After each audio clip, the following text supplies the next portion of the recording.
Gracias, señora hospedadora.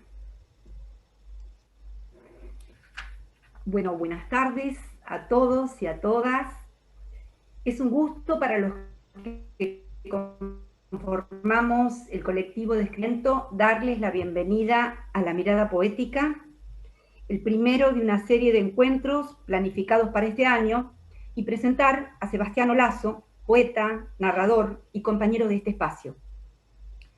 Quinto Elemento es un colectivo federal nacido en enero de 2019, preocupado por temas que nos constituyen en nuestra condición de ciudadanos y con la palabra, e integrado por escritores nacidos y residentes en distintos puntos de Argentina: San Juan, Córdoba, La Pampa, Ushuaia, Mar del Plata, Punta Alta, La Plata, Ciudad de Buenos Aires y varias localidades del conurbano bonaerense.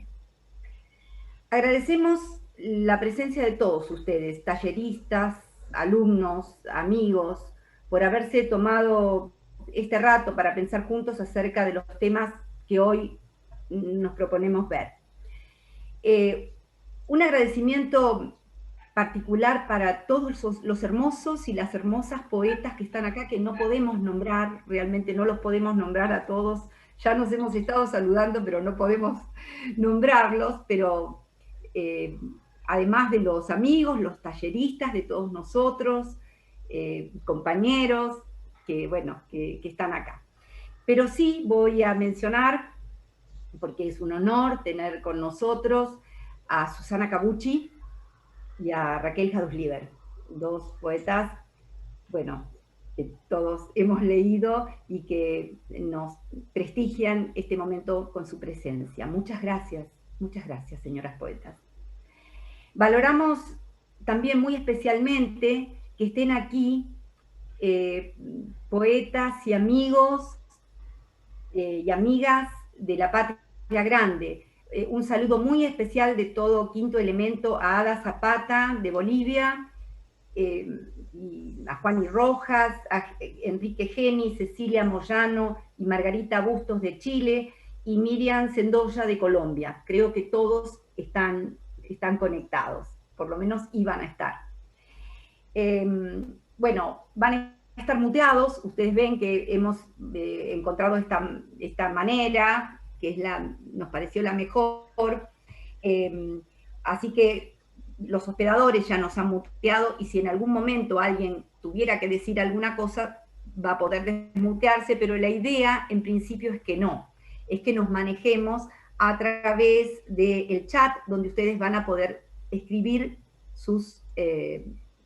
lo que quieran decirnos, ¿no? La dinámica del encuentro, les cuento un poco, será una sucesión de tramos, y después de cada uno, el expositor va a responder interrogantes formulados por ustedes. Y van a usar ese chat que les decía recién, ¿no es cierto? Y las preguntas van a ser leídas por quien les habla. En una hora aproximadamente vamos a hacer un pequeñísimo receso de 3 o 4 minutos para el que quiera ir a cambiarle la yerba al mate o calentar el agua, pero no más que eso. Ya les vamos anticipando que va a haber una próxima actividad de Quinto Elemento, que va a ser una charla a cargo de la licenciada en Psicología María Inés Bertúa, titulada Letra, Palabra y Acto Transformador. Y esto va a ser a partir de la novela Lección de Alemán de Siegfried Lenz, y esta presentación, o digamos este encuentro, va a tener lugar el sábado 30 de enero, también vía Zoom, así que ya los vamos a estar invitando de manera formal.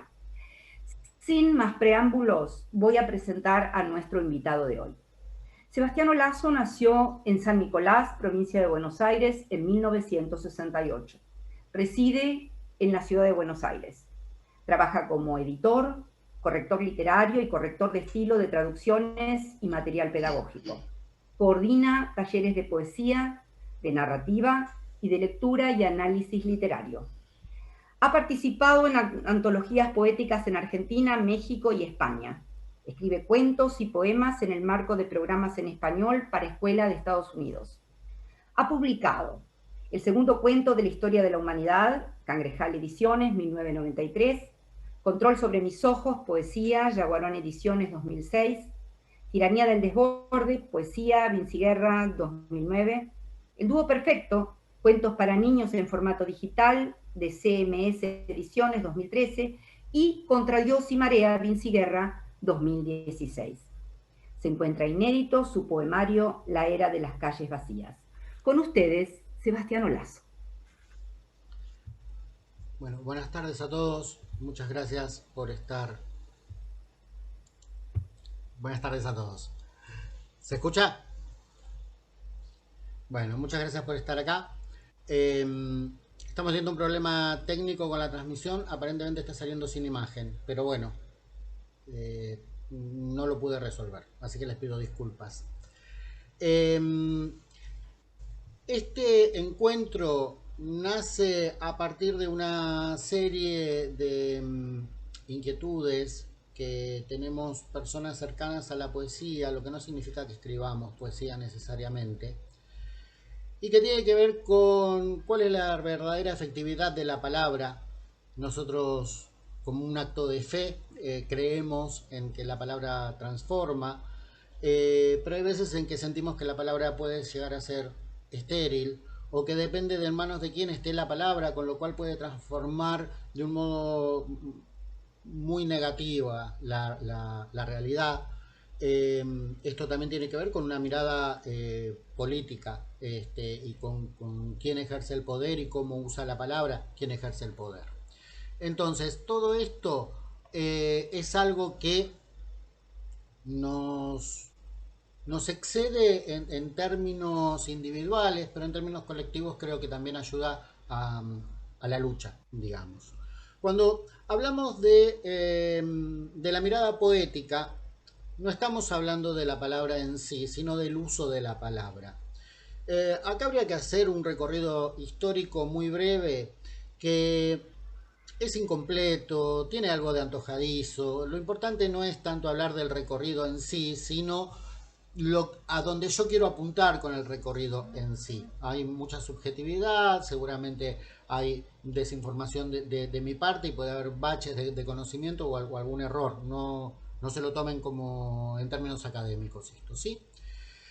Pero digamos que cuando yo hable del lenguaje o del idioma, siempre voy a hablar del lenguaje oral, de lo que tiene que ver con palabras, ¿no? Porque alguien podrá decir, bueno, también hay lenguaje de señas, hay distintos tipos de lenguajes. Vamos a ir simplificando un poco y hablar de lenguaje en cuanto a palabra, uso de la palabra.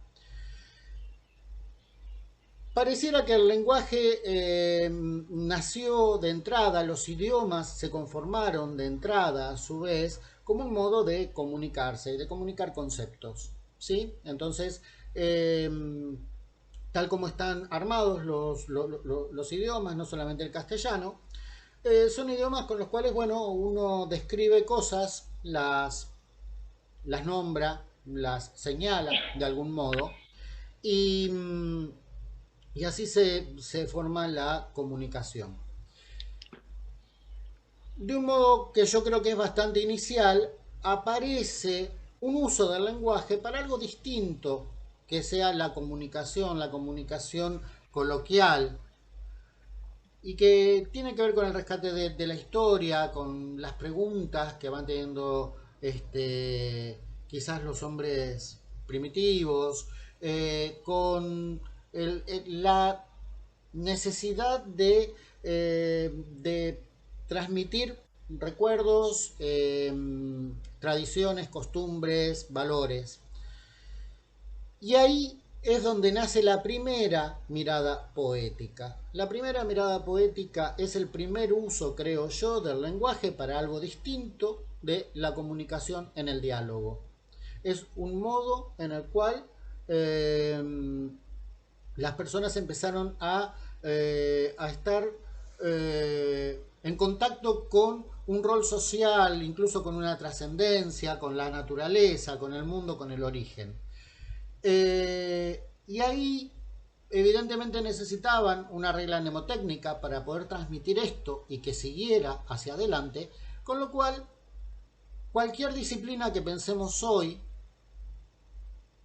la filosofía, la historia, la psicología, la literatura, pero también el periodismo, nace versificado, o sea que la primera mirada poética tiene que ver con un formato y no con una esencia. Es un formato, es aplicar una regla mnemotécnica, con lo cual la versificación, tener la misma cantidad de sílabas, tener palabras que suenen parecidas hacia el final, ayudaba a transmitir estos conocimientos o estas dudas o estas inquietudes de generación en generación. No había escritura, o en algún momento empezó a haber escritura, pero tenía un alcance nada más que para elites. Entonces, la poesía nació como una regla mnemotécnica y era un formato. Entonces, yo podía, para inventar algo que incluso está fuera de época, lo que voy a decir, en una conversación decir, en mayo voy a viajar al Paraguay a visitar a mi amigo Vicente, y esto era una conversación. Ahora, si yo esto lo quería transmitir, porque es un concepto que tenía que traspasarse, se tenía que enterar a otra gente, yo tenía que decir, estaré ausente en el mes de mayo, pues visitaré a Vicente, mi amigo paraguayo. Es lo mismo, pero el formato era lo que determinaba la posibilidad de cierta permanencia del mensaje. A partir de la aparición de la imprenta, de una escolarización más o menos masiva en Occidente, por lo menos menos elitista de lo que había sido en la Edad Media o antes, ya tenemos la escritura, no necesitamos acordarnos de memoria, podemos dejar el testimonio escrito y lo podemos transmitir y podemos alfabetizar a las nuevas generaciones para que vayan a esos escritos y se enteren así.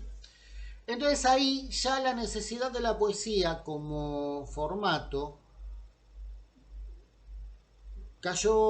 caducó. Entonces ahí es donde, bueno, los periodistas pudieron transmitir las noticias de un modo distinto de lo que era el pregón. Los historiadores pudieron transmitir la historia de un modo distinto que la épica. Y la poesía quedó como un formato que ya había brindado algo muy interesante históricamente, en términos históricos, porque había permitido rescatar conocimientos y visiones y muchas otras cosas, pero a su vez no había mucho más que hacer. Entonces la poesía siguió adelante con ese formato versificado para la gente a la que le gustara mucho. Pasó a tener más que ver con los gustos personales que con ciertas necesidades sociales. Y sucedió algo que sucede en distintas disciplinas, que es lo que se llama automatización. Es decir, ya no genera sorpresa, ya uno sabe que cuando uno tiene un verso que termina con razón, el siguiente va a terminar con corazón. Yo puedo decir, aquella hermosa mañana me asomé a la, y todos ya se dieron cuenta. Y entonces desperté a mí, y todos se dieron cuenta. Como todas las, y otra vez, entonces era ventana, hermana y semana, o sea, no hay duda. Eso, además de automatizarse, de dejar de generar sorpresa, también genera como cierta infantilización. De hecho, los textos infantiles funcionan muy bien así. Pero hubo siglos de búsqueda, ya a nivel académico, de los poetas, de bueno, ¿qué hacemos con la poesía que está yendo para atrás, está siendo ganado por otros por otros formatos, y nos estamos quedando como un grupo de personas que somos conservadoras, que hacemos esto que encima los demás lo ven como infantil. Y hubo diferentes propuestas. La propuesta en castellano más conocida, diría yo, es el modernismo, que hizo el uso de nombres propios. Entonces ya no era rimar razón con corazón, sino poner cosas como muy específicas de la naturaleza. Entonces a lo mejor hablar del latón para que rime con Ramón. Y la verdad es que el poema podía funcionar igual sin Ramón y sin latón y sin Japón. Pero lo mandaban a final de verso como para que funcionara. Para dar un ejemplo claro de donde sí funciona y donde sí está muy bien aplicado, las canciones infantiles. Mariana Walsh, Manuelita. ¿Por qué Manuelita vivía en Pehuajó? Porque un día se marchó. Porque si se hubiera marchado una noche hubiera vivido en Bariloche. ¿Y por qué la pintaron con barniz? Porque la tintorería estaba en París. Es cierto que podría haber estado en Berlín o en Madrid y también hubiera sido con barniz, ¿no? Pero lo cierto es que si la hubiera mandado a otro lado, hubiera sido diferente el verso, porque lo determinaba la búsqueda de la rima y el uso de nombres propios y de palabras específicas como especies, ¿sí? Donde a lo mejor había un verbo que terminaba con algo y había que hablar de un perro. Bueno, ese perro terminaba siendo un galgo, porque era necesario para la rima, pero lo que había para decir a lo mejor no necesitaba que fuera un galgo. De hecho, hay veces que entraba por la negación, ¿sí? Quiero contarte algo, vi un perro que no es un galgo. La verdad es que no era una necesidad del poema. Quien dio la mejor propuesta de ruptura aceptada durante un siglo que se está cumpliendo este año ha sido el surrealismo, que entre muchas otras cosas lo que habló es de una esencia en el uso del lenguaje, de una búsqueda del lenguaje que vaya más allá del sentido, más allá de la transmisión, y parecen haberse dado cuenta de algo que todos sabemos, pero nadie le ha encontrado la solución. Y es que el idioma, cuando se trata de transmitir subjetividades, el idioma es un talle más chico que la subjetividad. Tenemos que desgarrar el idioma, ¿sí? Para decirlo claramente, yo recién acabo de tener un problema con la transmisión en YouTube. A mí me parece un error, un horror. Ahora, más temprano tuve un problema con el monitor. También me parece un horror. Y me enteré que una persona a quien conozco y a quien quiero, bueno, tuvo un problema y ahora está reponiéndose. También me parece un horror.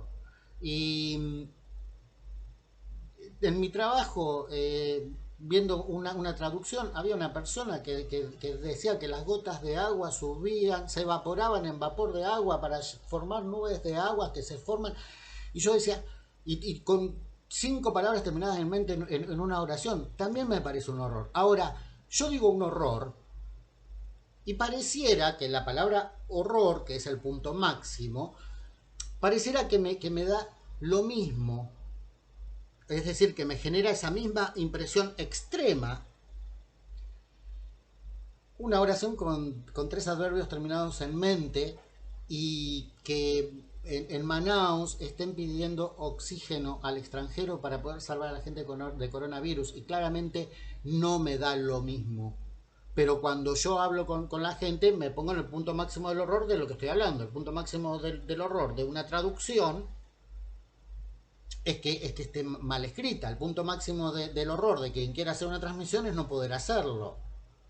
Y el punto máximo del horror frente a la vida y la muerte es no poder esquivar la muerte ni brindar soluciones. Pero lo voy a decir igual. Podré decir, esto es un horror, con esto me quiero matar, esto no lo puedo creer, pero todas están en el mismo nivel. Entonces, esas diferencias, lamentablemente, hay mucha gente que no las termina notando. Hay gente que dice, yo toqué un pobre en 1968 y parece que cree que por eso entiende lo que es la pobreza. Y déjenme decirles, yo nací en 1968, o sea, la verdad es que ha pasado un tiempo, pasaron 28 años tengo creo. O sea, pasó realmente tiempo como para entender eso. O la verdad es que yo me voy a dormir con hambre miles de días en mi vida, porque como tengo tanto sobrepeso, yo todo el tiempo estoy haciendo dieta y entonces hay veces en que creo estar haciendo dieta, pero yo no sé lo que es el hambre, o sí sé lo que es el hambre, pero yo no puedo compararme con el hambre de una persona que tiene hambre, frío, no le puede dar de comer a sus hijos, no tiene ninguna salida y no es que tiene hambre porque ha decidido tratar de resolver un problema de sobrepeso. Entonces, para todo esto es necesario otra mirada que pueda ir a la médula de la situación. Y esto se hace fuera de la conversación. Porque en la conversación yo voy a seguir diciendo es un horror. Y raramente alguien me venga a decir, cuando yo digo que es un horror, que la camisa que me compré el mes pasado todavía no me entra, cuando yo estuve pasando hambre todo el mes. Es difícil que alguien me diga, para vos es un horror eso y la pandemia de coronavirus, que porque no lo estoy desmereciendo. Funciona, pero puede haber gente a la que le parezca que sí, que yo lo estoy igualando y que no veo los matices. Ahora, en un poema no voy a decir es un horror. En un texto narrativo tampoco, porque cuando hablo de la mirada poética nueva, porque empecé hablando de la mirada poética tradicional, la nueva es, también llega a veces a la conversación y también llega a otras artes y también llega a distintos modos de comunicación que a veces incluso es visual. Entonces, la simbolización, la poesía, la mirada tradicional de la poesía, la de la rima, también la simbolización ayudó a la simbolización, porque a veces había que rimar con una palabra que no era, pero que diera esa idea, ¿sí? Entonces fue ampliando, fue desgarrando el lenguaje, pero de un modo un poquito menos sofisticado, para decirlo de algún modo.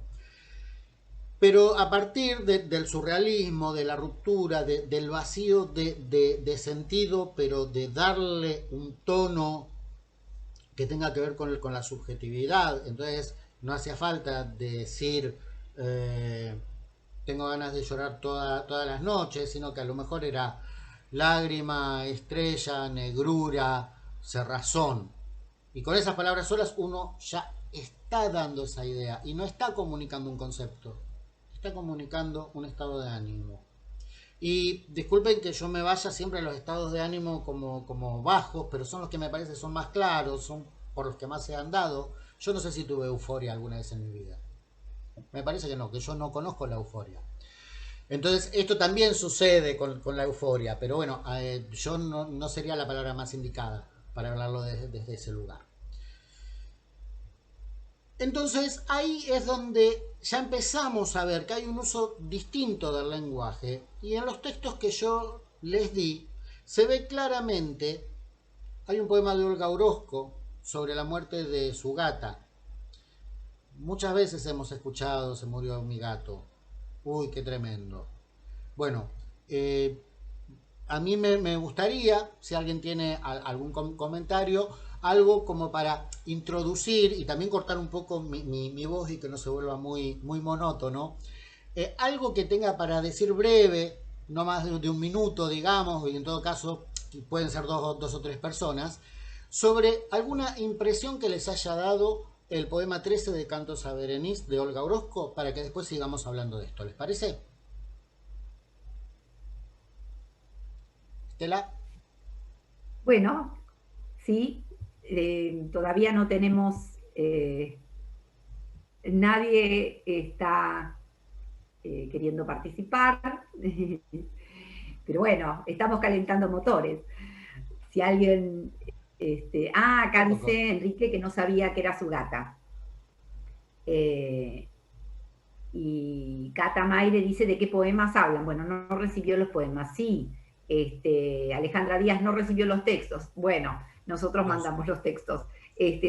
Hay 3 poemas, uno de ellos es un poema de Olga Orozco. Las personas que no los recibieron, de todas maneras, les pedimos que nos lo recuerden, que nos manden un mensajito y se los vamos a mandar.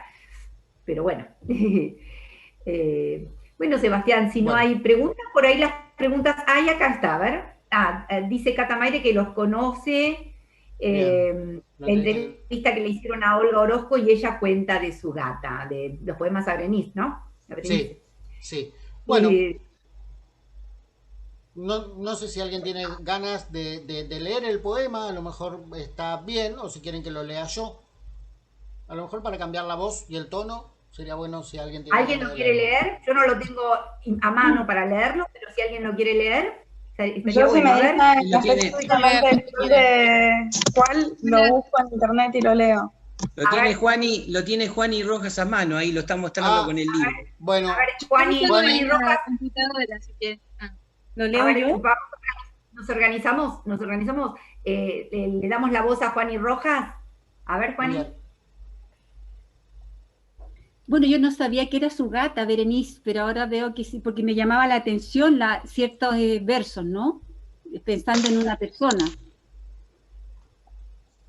Se descolgó el silencio, sus atroces membranas desplegadas como las de un murciélago anterior al diluvio, su canto como el cuervo de la negación.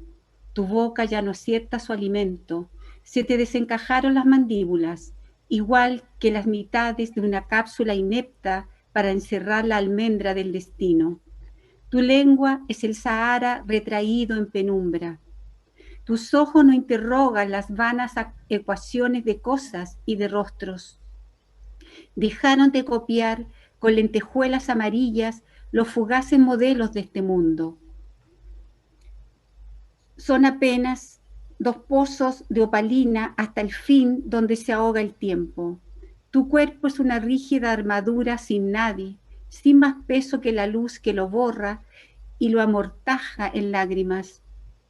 Tus uñas desasidas de la inacible salvación recorren desgarradoramente el reverso impensable, el cordaje de un éxodo infinito en su acorde final. Tu piel es una mancha de carbón sofocado que atraviesa la estera de los días. Tu muerte fue tan solo un pequeño rumor de mata que se arranca y después ya no estabas. Te desertó la tarde. Te arrojó como escoria a la otra orilla, debajo de una mesa innominada, muda, extrañamente impenetrable. Allí, junto a los desamparados desperdicios, los torpes inventarios de una casa que rueda hacia el poniente, que oscila, que se cae, que se convierte en nube. Muy bien, muy bien. Muchas gracias, Juani Rojas. Juani. Bueno, claramente ahí lo que está mostrando es esa sensación sobre la muerte de la gata de un modo muy, muy claro, muy detallado, muy subjetivo, y donde ya uno entiende cuál es el horror. Si no es el horror, por lo menos será la tristeza que se puede sentir y verlo como diferente de otros tipos de tristezas o de horrores que a lo mejor se pueden decir igual cuando alguien está hablando, pero cómo se encuentran esas palabras, cómo se va hacia lo subjetivo, cómo se encuentra un modo de transmitir lo que se está diciendo sin necesidad, o mejor dicho, justamente esquivando las palabras comunes que no llevan a esa captación, ¿sí?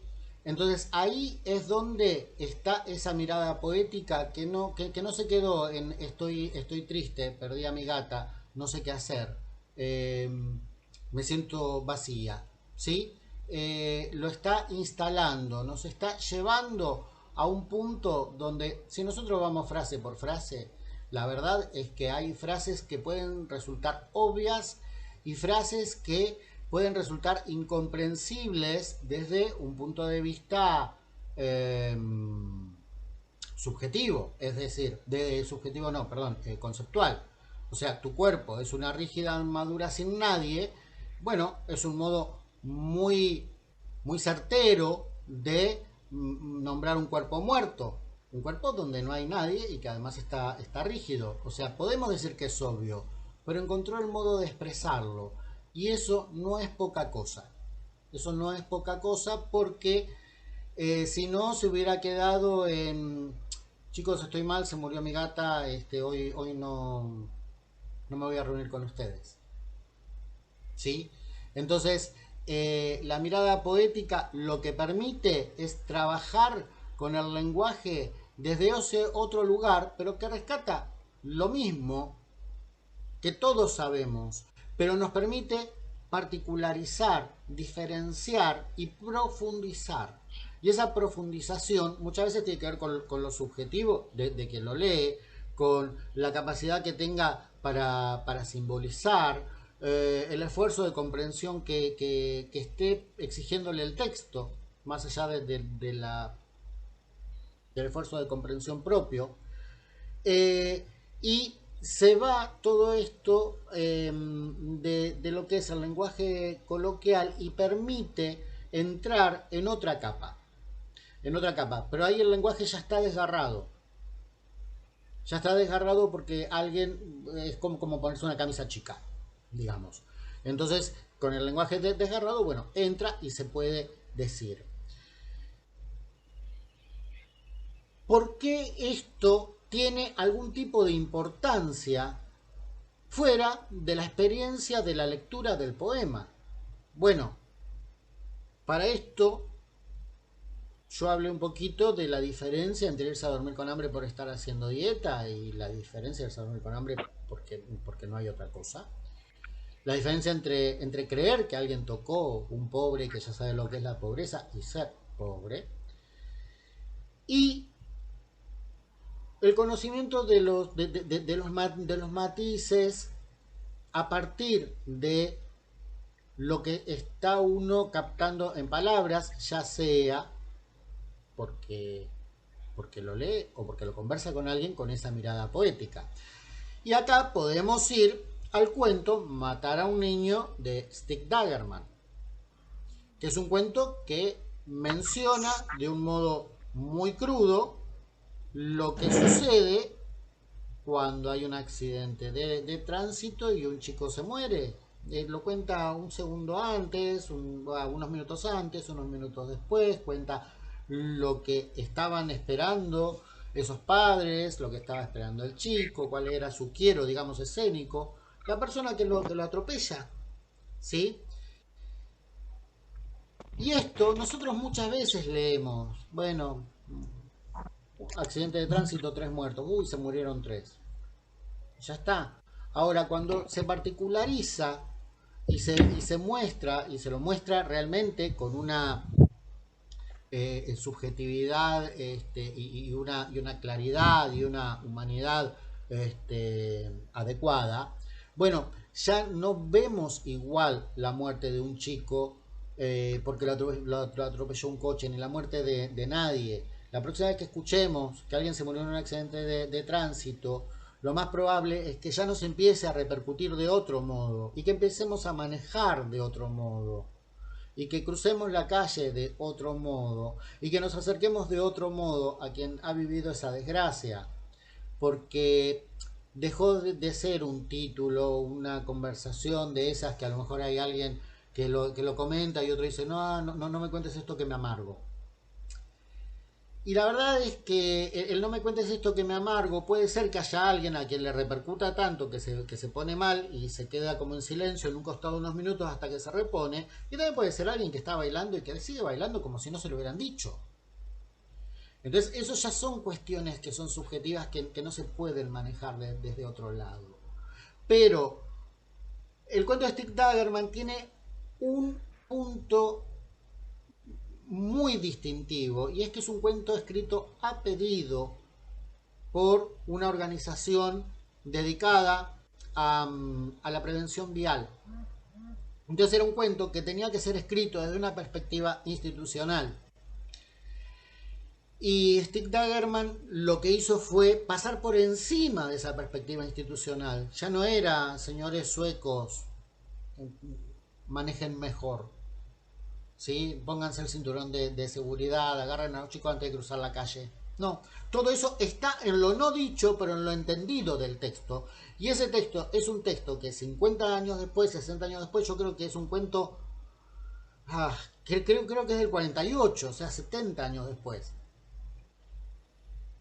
En otro lugar del mundo, traducido a otro idioma, es efectivo como un cuento y no está acoplado a esa perspectiva institucional para la cual se entiende que fue escrito. Entonces fue efectivo, ayudó a trabajar con la prevención de accidentes de tránsito, y es una de las grandes piezas de la narrativa sueca, breve.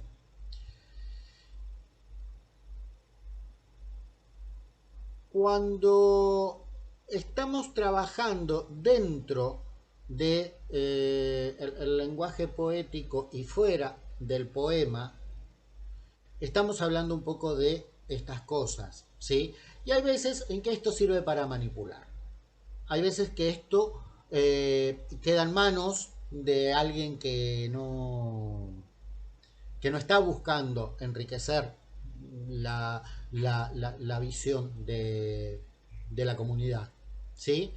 Hay veces en que incluso yo lamento decirles que la mirada poética no hace que el amor deje de ser ciego. O sea, igual podemos pasarla muy mal si justamente nos enamoramos de alguien que sea manipulador. Pero digamos, hay veces en que, como hemos visto en muchos casos, se usa para conseguir que alguna gente se ponga en contra de sus iguales, que pierda de vista cuáles son sus intereses. Y ahí es donde entramos a pensar un poco en qué sucede con el poder. Yo creo que probablemente muchos de ustedes sepan o recuerden, el año pasado se dio un premio de poesía muy importante en España a alguien que escribía frases de autoayuda con moralina, ¿sí? Les voy a dar un ejemplo. La idea no es hablar de esta persona ni mucho menos, pero dice: porque hay días que tu mejor opción es irte a dormir. Durmiendo las cosas no pesan, no duelen, no cansan, dormir repara. Esto fue considerado a nivel internacional por una editorial como un premio de poesía anual importante. ¿Y qué hay ahí? O sea, ¿cómo un editor de poesía, después de Olga Orozco, de Alejandra Pizarnik, de Borges, de Machado, de León Felipe, de Miguel Hernández, si nos vamos a España, de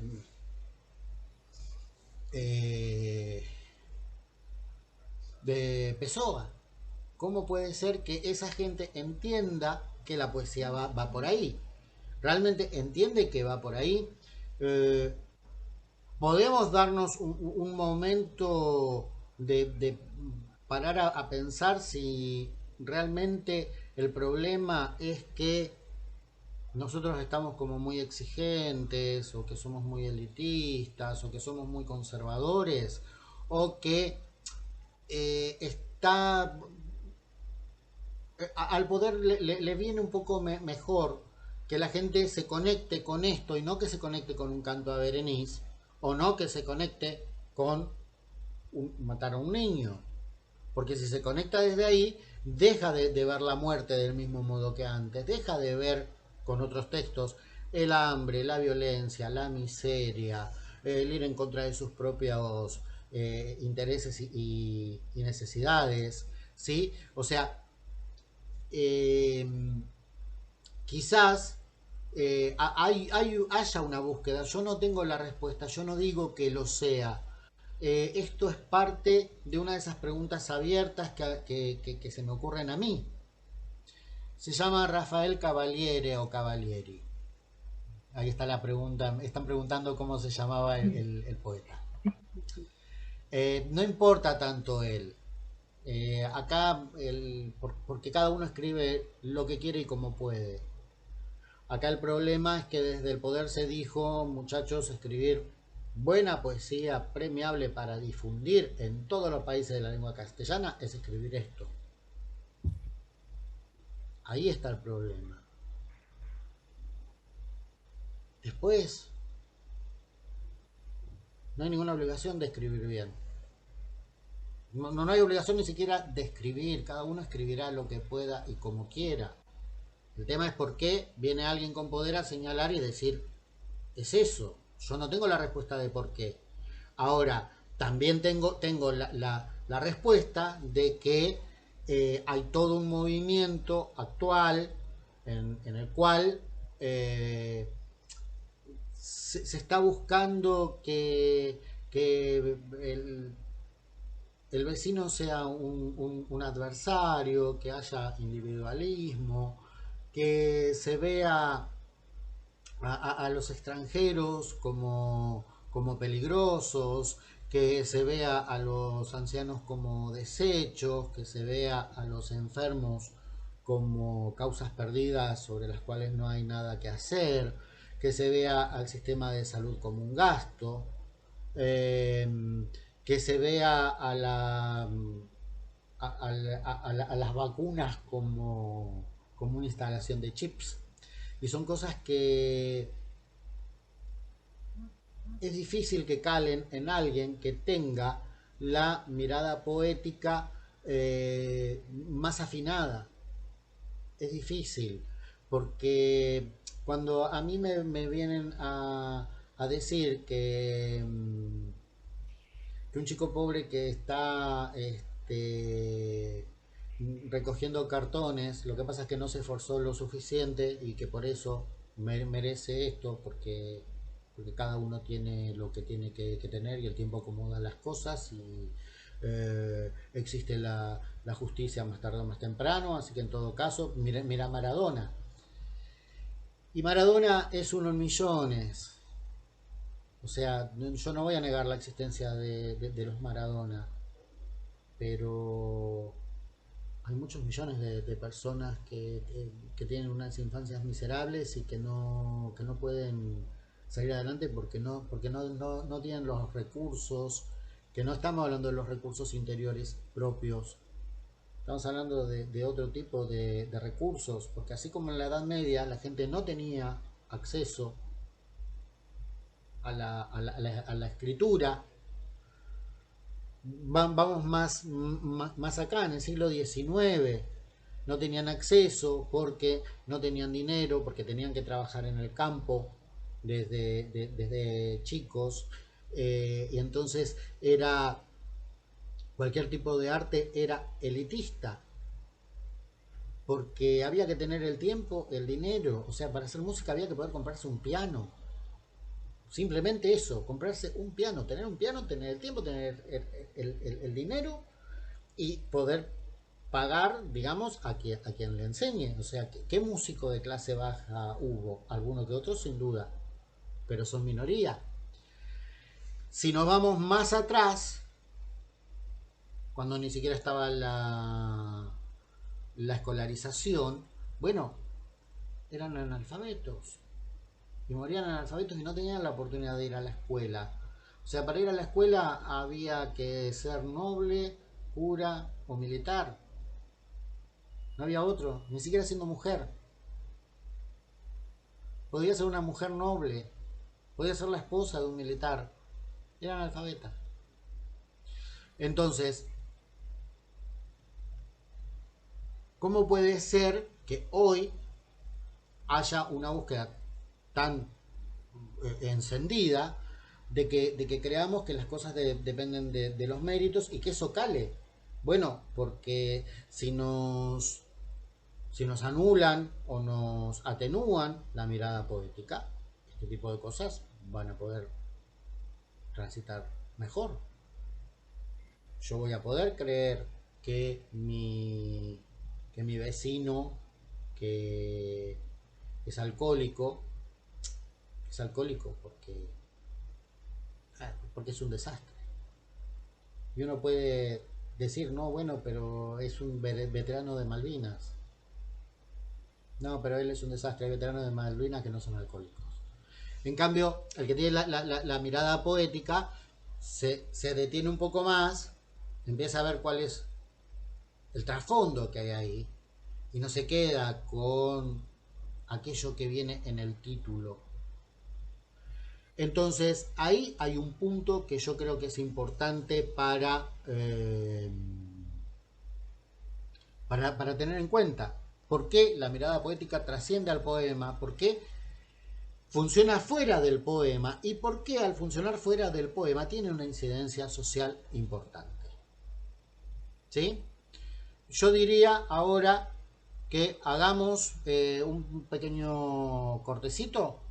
5 Sí, minutos. Sebastián, lo habíamos anunciado, unos minutos, los amigos están escribiendo cosas hermosas, la verdad es que no te podía cortar para leer los mensajes que nos están dejando, pero podemos, a nuestro regreso de estos 3 o 4 minutitos, que pueden ir a ensillar el mate nuevamente, retomamos y podemos leer algunos de los conceptos que los amigos están escribiendo en el chat, ¿no es cierto? Perfecto, perfecto, perfecto. Bueno, Bueno. no hace falta, mejor dicho, no se desconecten.